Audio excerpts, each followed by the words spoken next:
पापा कितनी दफा कहा है गलती से भी मुझे कॉलेज में बेटी कह के ना पुकारा करे। अगर किसी दिन मेरे दोस्तों को शक हो गया तो मैं मुश्किल में पड़ जाऊंगी। सबकी नजरों में मेरी क्या हैसियत रह जाएगी। सबके सब मेरा मजाक बनाएंगी। कंचन सारे घर में गुस्से से दंदनाती हुई फिर रही थी। बेटी, मैं तो कॉलेज में सभी को बेटी कह के पुकारता हूँ। जितनी भी बच्चियां मुझसे रोल समोसे खरीदने आती हैं, मैं सभी को बेटी कहता हूँ। मुझे नहीं मालूम था कि यह बात तुम्हें इतनी बुरी लग जाएगी।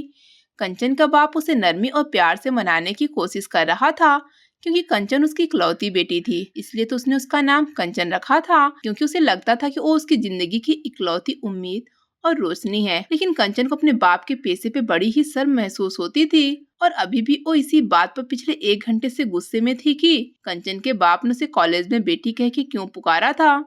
उसे ये खौफ था कि कहीं उसके दोस्तों को इस बात का पता न हो जाए कि कंचन का बाप एक रोल समोसे बेचने वाला मजदूर सा आदमी है। उसकी सारी दोस्तें अच्छे घरानों से थीं, इसलिए उसने भी अपने दोस्तों के सामने यूं शो करवाया था जैसे उसका बाप किसी बहुत बड़ी कंपनी में किसी अच्छे पद पर हो। दोस्तों को आगे वो खूब शो ऑफ किया करती थी।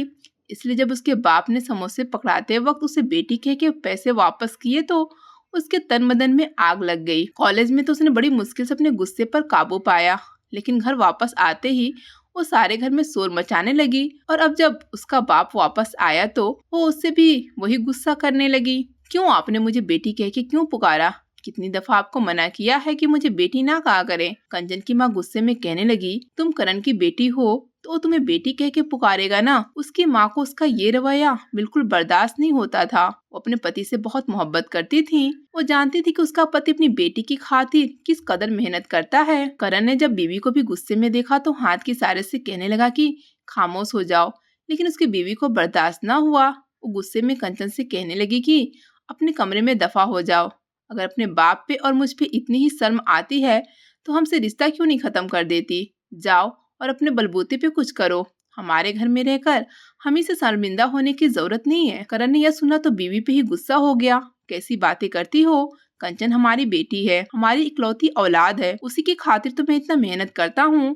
सारी जिंदगी की जमा पूंजी लगा के मैंने इसे शहर के कॉलेज में एडमिशन दिलवाया है ताकि वो आगे पढ़ लिखे कुछ बन सके, और तुम इस तरह की किस तरह की बातें कर रही हो। करण जी ने फिर से अपनी बेटी की पछ ले ली। सुनीता जी बोल पड़ी, देखिए करण जी, हर चीज की एक हद होती है। पहले इसने अपनी पहचान छुपाई तब मैंने कुछ ना कहा, लेकिन आज ये जिस लहजे में आपसे बात कर रही है ये मेरे लिए नाकाबिले बर्दाश्त है। यकीन नहीं आता इसने मेरी कोख से जन्म लिया है। क्या अमीर क्या गरीब, वो भी तो मेहनत करते हैं, आप भी मेहनत करते हैं। इसमें छुपाने वाली क्या बात है? रोल समोसे बेचना कोई गुनाह तो नहीं है। आप बहुत मेहनत से हलाल का कमाते हैं। इसे तो अपने बाप पर गर्व होना चाहिए, जिसने इस काम से इसे इतना पढ़ा लिखा के बड़ा किया है और आज इतने बड़े कॉलेज में इसका एडमिशन भी करवाया है। इसे अपने भगवान का और फिर आपका शुक्रगुजार होना चाहिए। लेकिन ये नाशुक्री की इंतहा पे पहुंच चुकी है। सुनीता जी की बेटी की सोच समझ ही नहीं आती थी, और बेटी माँ बाप की हैसियत बर्दाश्त नहीं होती थी। यही झगड़ा काफी अरसे से इस घर के अंदर चल रहा था। अभी भी करण जी ने थक हार कर बीवी को ही समझाया था कि बेटी जवान हो रही है, इस तरह से घर से जाने का ना कहा करो। भगवान न करे किसी दिन गुस्से में निकल गई तो हम क्या करेंगे? हमारी तो इज्जत ही खत्म हो जाएगी। और वैसे भी कंचन के बगैर हम कहाँ रह सकते हैं जिंदा। इसे देखे बगैर कहाँ मेरी आंखों को ठंडक पड़ती है। ये कहकर करण जी की आंखों में आंसू आ गए। इकलौती बेटी में उनकी जान बसती थी। उन्होंने कंचन की पैदाइश से लेकर अब तक बहुत मेहनत की थी। उसकी हर ख्वाहिश को पूरा किया था। उसकी छोटी छोटी बातों को पूरा करने के लिए वो अपने आप को गिरवी रख दिए थे। कंचन ने एक दफा उनसे मेकअप की फरमाइश की थी तो वो 2 रातों तक घर नहीं लौटे थे, बल्कि एक होटल में सारी सारी रात बर्तन धोते रहे। और फिर जो पैसे मिले उससे उन्होंने कंचन को उसकी पसंद का मेकअप लाकर दिया था। उस दिन सुनीता जी को एहसास हुआ था कि करण जी बेटी की मोहब्बत में किस कदर दीवाने हैं। लेकिन आज जब बेटी को वो यूं पति की नाकदरी करते देखती तो उनका दिल गुस्से और गम से भर जाता। आज भी उन्हें ये बात बहुत बुरी लगी थी कि कंचन ने किस तरह अपनी बाप की हैसियत को 2 कौड़ी जताया था। उनका बस चलता तो वो कंचन के मुंह पर एक तमाचा जड़ देती, लेकिन जानती थी उनकी इस हरकत के बाद करण जी उन्हें कभी माफ न कर दें। बस इसलिए वो सिर्फ चिल्ला के रह गई। कंचन भी अपने कमरे में जाके बंद हो गई थी। अंदर से उसकी आवाजें आ रही थी। वो अब भी यही कह रही थी कि पापा जानबूझ के ऐसी हरकतें करते हैं। वो चाहते हैं कि मेरे दोस्तों को पता चले कि मैं उनकी बेटी हूँ, और उसके बाद मेरी दोस्त ने मेरा खूब मजाक उड़ाया। करण जी खामोशी से बेटी की आवाजों को सुन रहे थे और बेबसी से उनकी आंखों में आंसू बह रहे थे। वो भगवान से दुआ मांगने लगे कि उनकी बेटी को कभी उनकी वजह से शर्मिंदगी ना उठानी पड़े। सारी रात दोनों पति पत्नी ने जागते हुए गुजार दी। दोनों एक दूसरे से मुंह फेर कर लेटे थे, लेकिन अपनी ही जगह पे दोनों ही जाग रहे थे। सोचों ने दोनों को घेर रखा था। सुनीता जी को समझ नहीं आता था कि वो किस तरह बेटी को समझाएं, किस तरह अपने बाप की हैसियत को धुतकारा ना करें। और करण जी सोच रहे थे कि किस तरह वो अपनी बेटी के लिए एक अच्छा फ्यूचर तैयार करें। ऐसा कौन सा काम करें जो उसकी हर ख्वाहिश और फरमाइश को पूरा कर सकें। कुछ ही देर बाद सुनीता जी तो सो गई थी, लेकिन करण जी उठ के सारे घर में टहलने लगे। टहलते टहलते बेटी के कमरे के दरवाजे के पास पहुँचे तो अंदर सुने सिसकियों की आवाजें आने लगी, जिसे सुनकर उनका दिल और गम से भर गया। वो ऐसे ही छत पे चले गए। खुली हवा में बैठ के सांस लेने लगे। कंचन के आंसू उनकी बर्दाश्त से बाहर थे। वो बस आसमान की तरफ देखते हुए बेटी के लिए दुआएं करते चले गए। आंखों में अतीत के पल आकर ठहर गए। जब सुनीता उनकी बीवी बनकर उनके घर आई थी, तब भी वो यही काम करते थे। बस उस वक्त उनकी रेहड़ी छोटी थी और अब वक्त के साथ साथ उनकी रेहड़ी बड़ी हो चुकी थी। कॉलेज के अंदर बकायदा उन्हें एक बहुत बड़ी जगह मिली थी, जिसमें और अपने रोल समोसे बेचकर अच्छा खासा मुनाफा कमा लिया करते थे। उनकी शादी के बाद सुनीता जी ने बहुत साथ दिया था। हर मुश्किल में उनके साथ खड़ी रहती। लेकिन शादी के 4 साल गुजर जाने के बावजूद भी दोनों को औलाद की खुशी से दूर थे, और यही बात करण को बहुत ज्यादा चुभती थी। उन दोनों पति पत्नी ने कई डॉक्टरों को दिखाया, लेकिन कोई भी ऐसा मसला नहीं था जिसके लिए इलाज की जरूरत होती। बस भगवान की तरफ से ही देर था। और फिर दोनों पति पत्नी हर वक्त हाथ फैलाए झोली उठाए भगवान के सामने प्रार्थना करते रहते कि किसी तरह उनकी गोद भर जाए। 4 साल और गुजर गए, लेकिन उनकी गोद में औलाद न आया। दोनों ही बहुत ज्यादा तड़पने लगे और फिर 9वें साल में जाकर उन्हें खुशखबरी मिली।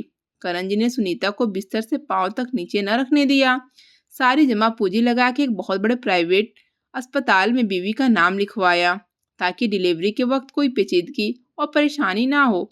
और फिर 9 महीने बाद उनके घर में एक नन्ही सी कली ने जन्म लिया, जिसे देखते ही करण जी ने उसका नाम कंचन रख दिया। वो कंचन जो उनकी अंधेरी जिंदगी को पूरी तरह रोशन कर गई थी। कंचन की पैदाइश पर करण जी इस कदर खुश थे कि उन्होंने पूरे इलाके में मिठाई बांटी थी। हर कोई हैरान था कि बेटी की पैदाइश पर वो इतने खुश कैसे हैं, लेकिन करण को इस बात से कोई फर्क नहीं पड़ता था कि उनके पास बेटी हुई है या बेटा। वो तो बस औलाद के हो जाने पर ही भगवान के बहुत ज्यादा शुक्रगुजार थे। और फिर जब बेटी को पालने पोसने की बारी आई तो उन्होंने हर अच्छी से अच्छी चीज कंचन के लिए खरीदी। उसे किसी तरह की कोई कमी ना होने दी। और जिस खिलौने की फरमाइश करती वो फौरन उसे दिला देते। जिस कपड़े पे हाथ रखती वही कपड़ा कंचन की अलमारी में सज जाता। उन्होंने उसका एडमिशन एक बहुत बड़े स्कूल में कराया था। इसके लिए करण साहब को कुछ अरसे तक बहुत ज्यादा मेहनत करनी पड़ी थी, क्योंकि एडमिशन फीस बहुत ज्यादा थी। लेकिन करण साहब ने हार ना मानी, बल्कि बेटी की खातिर वो अपनी जान से बढ़कर मेहनत करते रहे। लेकिन जैसे जैसे कंचन बड़ी होती गई, उसके अंदर एक अजीब सी एहसास से कमतरी ने जन्म ले लिया। वो अक्सर अपनी माँ को भी स्कूल आने से मना कर देती, कहती कि आप मुझे लेने ना आया करें, मैं खुद वापस आ जाऊंगी। अपनी माँ की पुरानी कपड़े, टूटी हुई चप्पल उसे बहुत नागवार गुजरती थी, लेकिन उसने कभी ये नहीं सोचा था कि उसे अच्छे कपड़े पहनाने की खातिर उसके माँ बाप फटे पुराने कपड़े में घूमते हैं। कभी उसका बाप किसी काम से स्कूल के करीब आ जाता तो वो अपने बाप को देख के मुंह छिपा लेती, उनके पास न जाती कि कहीं किसी को पता न चल जाए कि ये मेरा बाप है। और बस इसी एहसास से कमतरी के साथ वो बड़ी होती चली गई। सुनीता जी ने इस बात को काफी अरसे पहले ही महसूस कर लिया था। वो अक्सर पति से कहती कि हमें हमारी बेटी को बताना चाहिए कि पैसा ही सब कुछ नहीं होता, माँ बाप और रिश्ते भी बहुत खास होते हैं। लेकिन करण साहब ये कहकर सुनीता जी को खामोश करवा देते कि वक्त के साथ साथ वो खुद ही समझ जाएगी। अगर हम अभी जोर जबरदस्ती करेंगे तो वो बदल हो जाएगी, और मैं नहीं चाहता कि हमारी बेटी किसी से पीछे रहे या फिर हमारी वजह से उससे शर्मिंदगी हो, इसलिए जैसा वो चाहती है वैसा ही होने दो। पति की बात सुनकर सुनीता खामोश तो हो गई थी, लेकिन इसका नतीजा ये निकला कि कंचन ने झूठ बोलना सीख लिया। वो अपनी गरीबी और अपने बाप के पैसे को छुपाने के लिए एक पर एक झूठ बोलती चली गई। उसने अपने दोस्तों को यही हमेशा बताया था कि उसका बाप एक पढ़ा लिखा आदमी है जिसकी बहुत अच्छी नौकरी है। वो अपने आप को, अपने घर को किसी महल और रानी की तरह बताया करती थी और उसकी दोस्तें भी बड़े गर्व से अपने किस्से सुनाती थी। कंचन के अंदर की एहसास कमतरी ने उसे एक झूठी दुनिया में ले जाके खड़ा कर दिया था, जिसमें वो अपनी असली दुनिया से कहीं बहुत ज्यादा दूर पहुंच चुकी थी और अब उसे उसी दुनिया में जीने की आदत हो गई थी।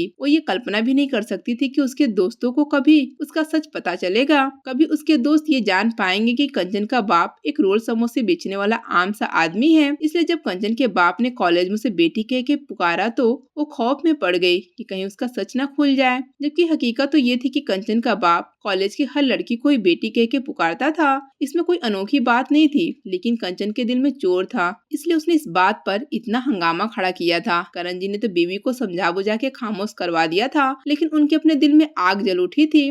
छत पे ठंडी हवा के झोंके लगने के बावजूद भी उन्हें ऐसा लग रहा था जैसे उनके शरीर में आग लगी हो। सारी जिंदगी की मेहनत भी शायद राख में चली गई हो। यही सोचते सोचते वो छत पर ही सो गए। सुनीता जी उन्हें ढूंढती हुई छत पर पहुंची तो पति की हालत देखकर उन्हें बहुत अफसोस हुआ। अच्छा खासा ठंडा मौसम था और वो ठिठुरे हुए छत पर पड़े चारपाई पर सो रहे थे। सुनीता जी को कंचन पर बहुत गुस्सा आया। उन्होंने सोचा था कि पति की गैर मौजूदगी में उसे खूब डांटेंगी, समझाएंगी ये क्या हरकत है। वो जानती थी कहीं न कहीं उनके पति को बेटी की बातों पर बहुत दुख हुआ है। उस देर वो यूं ही खामोश सोए हुए करण जी को देखती रही, जिनके चेहरे पर जमाने भर की थकन थी। मोहब्बत से उन्होंने करण के हाथों को थामा तो उनका दिल बुरी तरह से डर गया। करण जी के हाथ जगह जगह से जले हुए थे। गरम गरम रोल समोसे बेचते बेचते कब उनके हाथ भी उस गरम तेल से जल गए थे उन्हें पता ही नहीं चला था, और न ही उन्होंने कभी इस बात की परवाह की थी। सुनीता जी ने करण के जले हाथों को अपने लबों से लगाया था। कुछ आंसू टूटकर उनकी आंखों से गिर गए थे।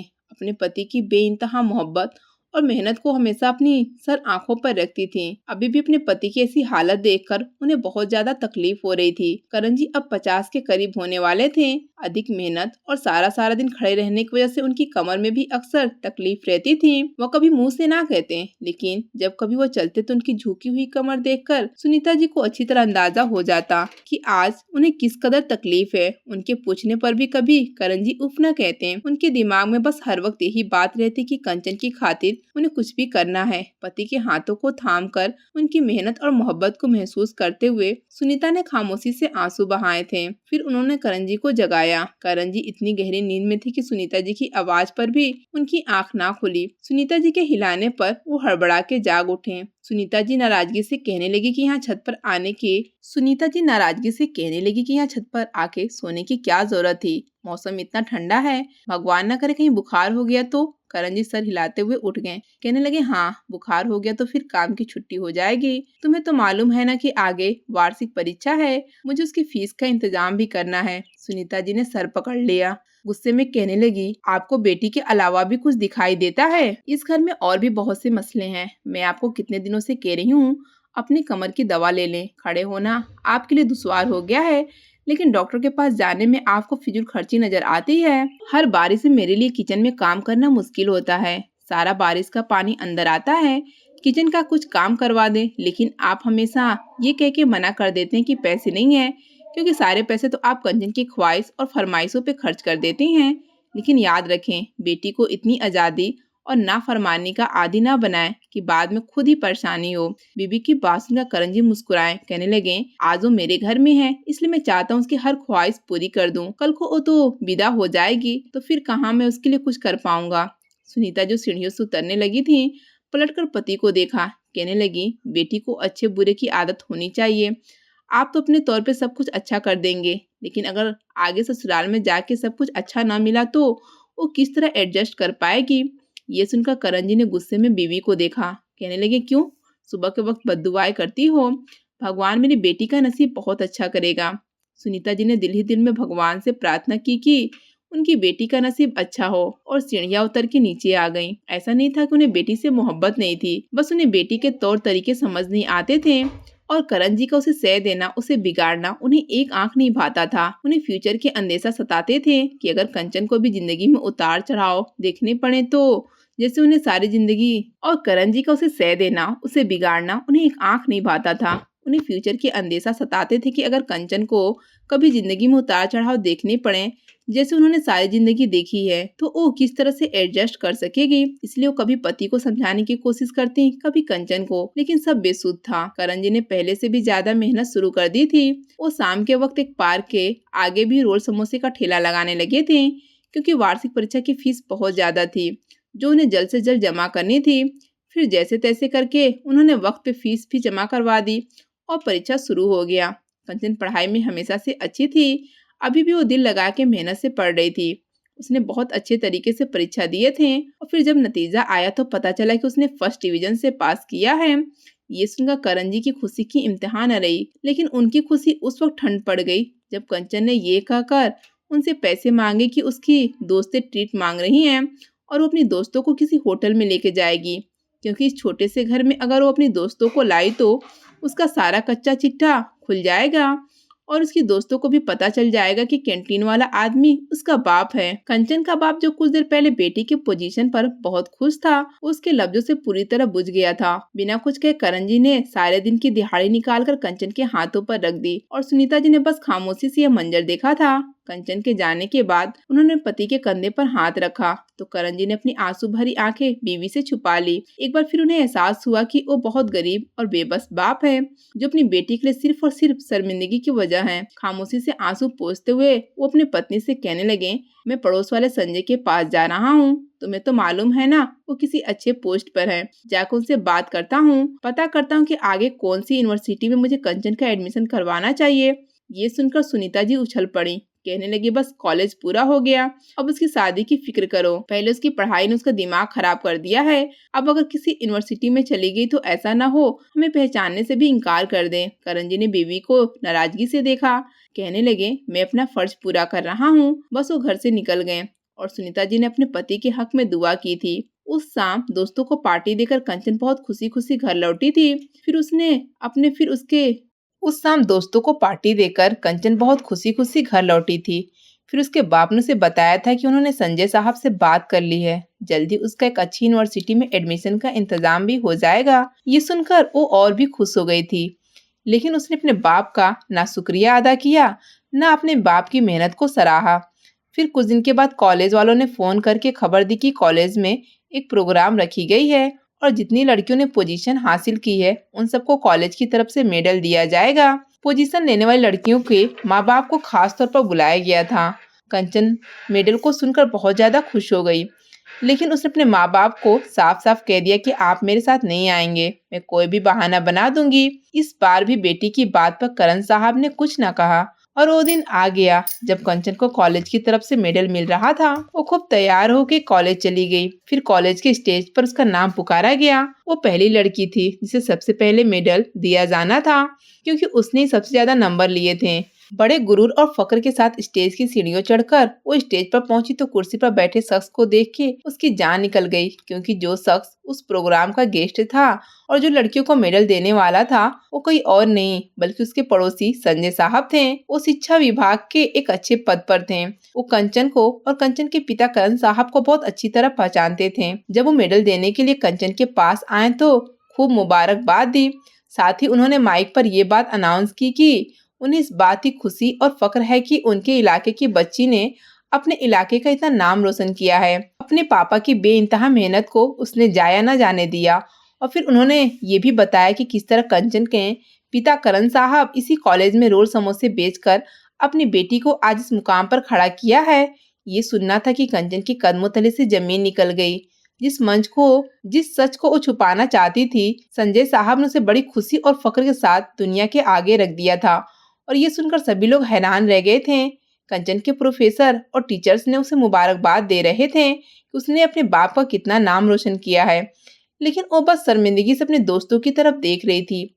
फिर जब वो सीढ़ियां उतरकर नीचे आई तो उसकी दोस्त भी खुशी से उसे मुबारकबाद देते हुए कहने लगी कि तुमने तो बताया नहीं कि करण चाचा तुम्हारे बाप हैं। वो तो बहुत मेहनत करने वाले सीधे इंसान है। तुम तो बड़ी खुशकिस्मत हो कंचन, तुम्हें इतने अच्छे पापा मिले हैं। तुमने ये बात हमें पहले क्यों ना बताई? हम कौन सा मुफ्त के रोल समोसे ले लेते हैं। कंचन की दोस्त ने हंसते हुए उसे मुबारकबाद भी दी और फिर सभी दोस्त ने उसके पिता की तारीफ करने लगे कि वो कितनी मेहनत करने वाले और शरीफ इंसान है और कितनी मेहनत करके उन्होंने कंचन को पढ़ाया है। और ये सुनकर कंचन हैरान रह गई। उसे तो लगता था कि उसके दोस्त उसका मजाक उड़ाएंगी कि उसके पापा रोल समोसे बेचते हैं, लेकिन वो तो उसके पापा पर फक्र महसूस कर रही थी। पहली बार कंचन को एहसास हुआ था कि उसने अपने पापा की मोहब्बत और उनके जज्बे को हमेशा दुनिया की नजर से देखा था, कभी बेटी की नजर से नहीं देखा था। लेकिन उसकी दोस्त ने उसके पिता की मेहनत को एक बेटी की नजर से देखते हुए उन्हें सराह रही थी। कंचन ने अपना मेडल सीने से लगाए गिरती पड़ती घर पहुंची। करण साहब बेसब्री से उसके इंतजार में थे। उसके हाथ में मेडल देखकर वो बहुत खुशी से आगे बढ़े ताकि उसे मुबारकबाद दे सकें, लेकिन कंचन उनके सीने से सर लगा के रोने लगी। उसे अपनी गलतियों का एहसास हो गया था। उसने अपने बाप से हर किए की माफी मांगी और अपना मेडल उनके गले में डालते हुए फक्र से कहा कि आज मैं कह सकती हूँ कि मेरे बाप ने मेरे लिए अपनी जिंदगी की हर सांस को मुझ पे कुर्बान किया है। बेटी के मुंह से ऐसी बात सुनकर करण साहब की आंखों में आंसू आ गए। उन्होंने कंचन को सीने से लगाया। सुनीता जी ने भगवान का धन्यवाद किया। उनकी सारी दुआएं कबूल हो गई थीं। उनके पति की मेहनत बर्बाद नहीं गई थी।